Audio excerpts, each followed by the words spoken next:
জাতীয় দলে খেলতে ১০ থেকে ২০,০০০ আর অধিনায়ক হতে দিতে হয়েছে ৪৫,০০০ টাকা। এমন অভিযোগ উঠেছে বাংলাদেশ এমপিওটি ফুটবল অ্যাসোসিয়েশনের সহসভাপতি বদিউজ্জামান আল আমিনকে ঘিরে। ফেডারেশনের অর্থ নয়-ছয়ের পাশাপাশি টুর্নামেন্ট আয়োজন নিয়েও রীতিমতো ব্যবসা করেছেন তিনি। জয়সাগরের ২ পর্বের ধারাবাহিক প্রতিবেদনের প্রথমটি থাকছে আজ। বসুন্ধরা ডায়াপেন্ট এখন আরো উন্নত। এই hot air through top sheet দ্রুত শোষণ করে সোনামণিকে দেয় কোমল অনুভূতি।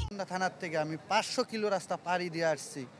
আমার যাইতে আসতে ২,০০০ টাকা খরচ, এবং যাতায়াতের পরিবর্তে আমার একটা ব্যক্তিগত খরচ আছে, সেখানেও আমরা কোনো টাকা পাইনি। প্র্যাকটিস যাইতে হলে অবশ্যই কিছু খাওয়া দরকার। আমরা বারবার ওনার কাছে রিকোয়েস্ট করছি যে অন্ততপক্ষে আমাদেরকে 2টা করে খেজুর দেন। উনি আমাদেরকে রেসপন্স করে। আমরা সাপ্লাইয়ের পানি খাইছি। বলছি যে 15 দিন পরে তোমাদেরকে আমরা প্রাইজ মানি দিয়ে দিব, তোমাদের অ্যাকাউন্টে তোমরা বাড়িতে যাও। ওই বাড়ির ভাড়াটা দিছে, দিয়া বাড়িতে পাঠাইছে। এরপরে 15 দিন পরে কোনো যোগাযোগ নাই। এমপিওটি দলের সাবেক আর বর্তমান ফুটবলারদের সব অভিযোগের তীর বদিউজ্জামান আল আমিনের দিকে, যিনি বাংলাদেশ এমপিওটি ফুটবল অ্যাসোসিয়েশনের সহসভাপতি।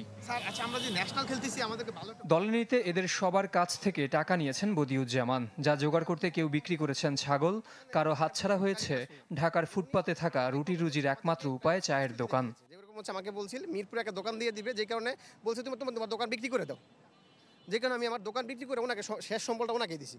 আমার সিনিয়র কয়েকজন বাইরের থেকে প্রায় 20,000, 30,000, 25,000, একজন ক্যাপ্টেন হিসেবে ক্যাপ্টেনের থেকে 45,000 টাকা পর্যন্ত নিছে সে। এশিয়ান চ্যাম্পিয়নশিপে অংশগ্রহণ করি, তো ওইখানে আমাদের কাছ থেকে একটা অ্যামাউন্ট টাকা নেওয়া হয়। তো ওইখানে বলা হয়েছিল যে আমরা খেলা শেষে এই টাকাগুলো ফেরত দেওয়া হবে, কিন্তু এখন পর্যন্ত আমরা সেই টাকাটা ফেরত পাইনি।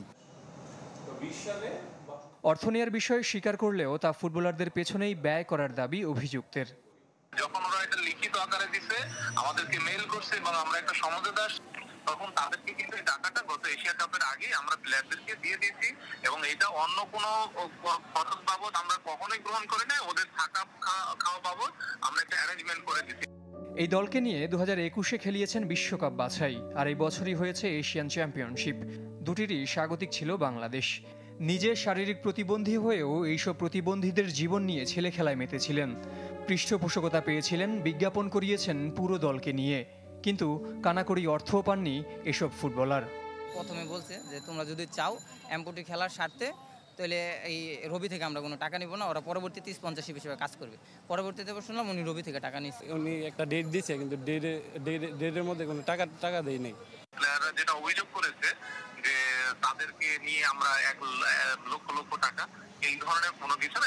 রবি যেহেতু আমাদের ওই ধরনের আমাদের কিছু কারেন্সি দিয়েছে, প্লেয়ারের যাতায়াত সহ কিছু বিষয়গুলো তো দিয়েছে। এরকম কোনো প্লেয়ারদের পার প্লেয়ার 1 লক্ষ টাকা বা অন্য কোনো প্লেয়ার টাকা পাবে, এরকম তাদের সাথে আমাদের কোনো ফাইন্যান্সিয়াল ম্যাটার ওরকম হয়নি। বদিউজ্জামানের প্রতারণার আরেক ভুক্তভোগী নূর হাসান।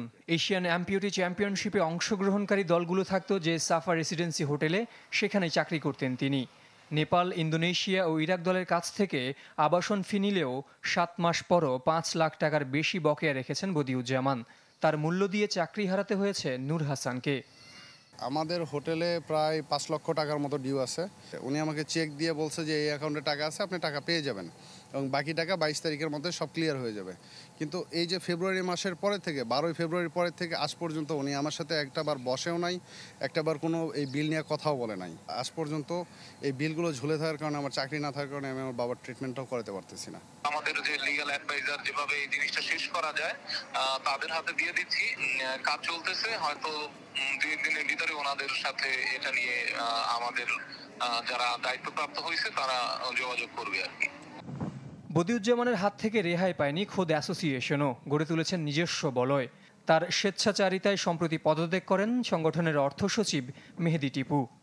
আমার নাম মাত্র রাখছে, জাস্ট কাগজে কলমে আমি অর্থ সম্পাদক, আমার নাম এইটা, আমি অর্থ সম্পাদক, এতটুকুই। কিন্তু ওই অর্থ লেনদেন করা বা ওইটা কিভাবে আসে, কিভাবে ব্যয় হয়, কোনো কিছু বিষয় আমার সাথে তার নেই। এমপিওটি ফুটবলে বদিউজ্জামানের অনিয়মের বিরুদ্ধে একাধিকবার ফুটবল ফেডারেশন ও জাতীয় ক্রীড়া পরিষদের লিখিত অভিযোগ দিয়ে শাস্তি দাবি করেছেন ভুক্তভোগী ফুটবলাররা। জহির সাগর, চ্যানেল 24, ঢাকা।